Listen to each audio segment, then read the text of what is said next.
June 1వ తేదీ నుంచి థియేటర్ల మూసివేయాలని ఎగ్జిబ్యూటర్లు, డిస్ట్రిబ్యూటర్లు తీసుకున్న నిర్ణయాన్ని వాయిదా వేస్తున్నట్లు ప్రకటించారు. హైదరాబాద్లోని ఫిలిం ఛాంబర్లో ఎగ్జిబ్యూటర్లు, డిస్ట్రిబ్యూటర్లు సమావేశమయ్యారు.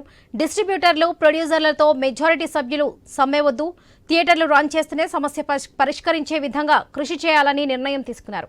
గతంలో క్యూబ్ సమస్యలపై కొన్ని రోజులు థియేటర్లు మూసివేత, ఆర్టిస్టుల రెమ్యునరేషన్లపై షూటింగ్ల నిలిపివేత, ఈ రెండు విషయాల్లోనూ సత్ఫలితాలు రాకపోవడంతో ఈసారి థియేటర్లు మూతపడకుండా సినిమాలు రన్ చేస్తూనే సమస్య పరిష్కరించే విధంగా కృషి చేయాలని డిస్ట్రిబ్యూటర్లు, నిర్మాతలు తెలిపారు. ఇప్పటికే పైరసీ, ఐపీఎల్, ఓటీటీ రూపంలో ప్రేక్షకులు థియేటర్లకు రావడం చాలా తగ్గిందనే అభిప్రాయానికి వచ్చారు.